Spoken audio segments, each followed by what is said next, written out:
Hello and welcome to Ask the Dice Maker. I'm Sasha, the master dice maker behind Sunshadeau Arts, and I am your guide on this journey to the world of handmade resin dice.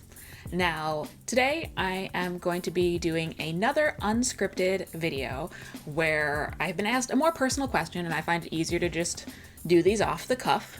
So this is about my personal journey as an artist and maker, and not necessarily about dice. I'm also going to throw in a little content warning that this video does get into topics of white supremacy and misogyny.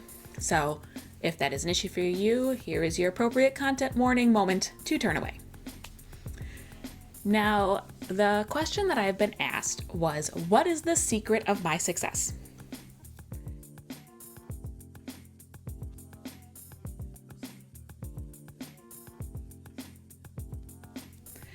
And I really had to think about this question.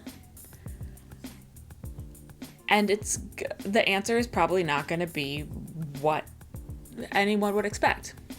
But I truly think that the secret of my success as an artist and maker is that I stopped asking permission to be successful. So, what do I mean by that? Well, I used to be a scenic designer for theater, and I worked in theater off and on for 10 years. And I had reached a point in my mid-30s when I started to recognize that I was not getting the same professional opportunities and support as some of my other colleagues who were white and male. And as a biracial, bisexual, disabled woman, I was not getting a seat at the table like other people were with penises. So, and I, when I had asked people in positions of authority, what I needed to do, why I wasn't being given opportunities, things like that, I was always told, well, you need to work your way up. You need to pay your dues, that kind of stuff. And, I was in my mid-30s. I wasn't new to the industry or new to working or, anything like that. And I just kind of reached a point where I was like, at what point does the paying of the dues stop? At what point do I have to stop paying dues? At what point do I have to stop working my way up? When do I get there? Because I'm in my mid-30s and I'm still not there. So when does it ever happen? And, at the time I was like, well, if I just work harder, if I just give it 110% and I work harder, they will recognize my effort, right? So, at the point when I left theater, I was working 7 days a week, 16-hour days, and was literally working myself until I was ill. And not only did I not get recognized for that, I actually was treated worse. I started getting treated worse. And looking around and realizing, okay, I have to do 3 times as much work in less time and to a higher standard than my white male colleagues just to get baseline recognition. That's not okay, right? How is that equitable? It's not. And I'm sure that anyone of any minority group whatsoever understands that struggle of realizing that no matter what you do, no matter how hard you work, no matter how talented you are not being given the same basic opportunities and recognition as a mediocre white man. And so, the art world is very, very steeped in misogyny and white supremacy, just like all of the institutions in the United States. It's a huge, huge issue. And the way that it kind of manifests, in the art world, is that people in these positions of power within institutions have created over time this cultural idea that artists cannot give themselves value, and that everyday people can't give artists value. So that value can only be bestowed from above, from people, with more prestige or experience or whatever, right? And I mean, think of how many like young artists or inexperienced artists are like, oh, I'm not an artist. Who feel that they can't call themselves an artist because someone else hasn't called them one first. Because someone with more prestige or more experience hasn't bestowed the title of artist upon them. So they feel like they can't call themselves an artist. Or that artists cannot place a value on their own artwork. Somehow they don't have the authority to value their own work. And it's not just for artists, it's for everyday people as well. They've created this culture where the idea of art is it's so esoteric, it's so like beyond what a normal, average, everyday person can really comprehend.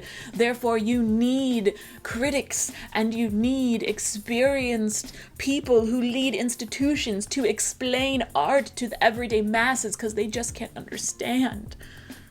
Which is a total crock of shit, right? This is like this cultural idea that art is not accessible to everyday people in some fashion, that everyday people can't understand it. And if they can't understand it, they can't value it either. And so this whole like cultural phenomenon is created to keep all the power in the art world in the hands of the very few white men who run all of these institutions.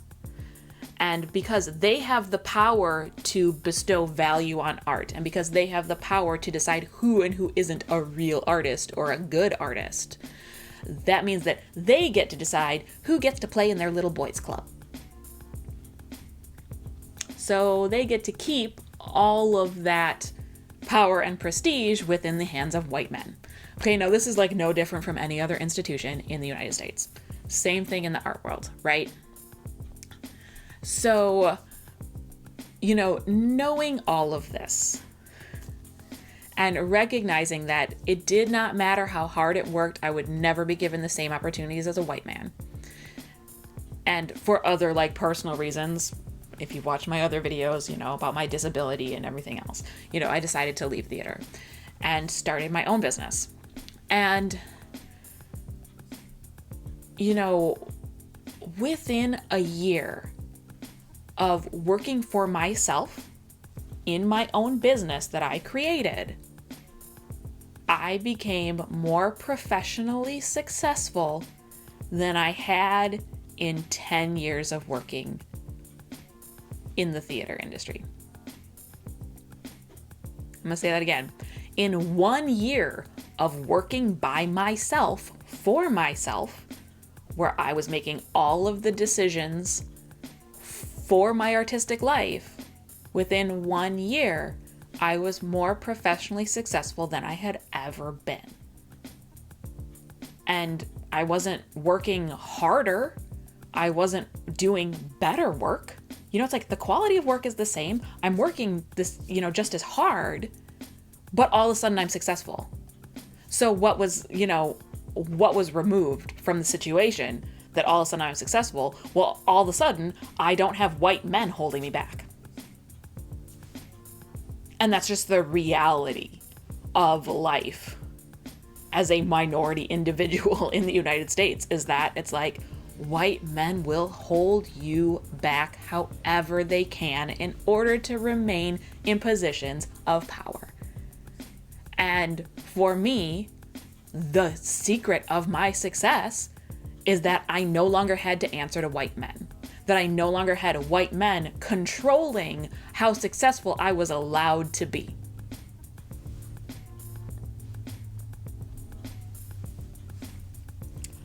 Bam! Like, it's so blatant. Like, I have, my experience is one of those where it is so blatantly obvious how much I was being held back by other people. Because as soon as those people were not in control of my work life, I just became really successful really quickly. More successful than I'd ever been. So, the secret of my success was that I put myself in a position where I did not have to get permission from a white man to be successful.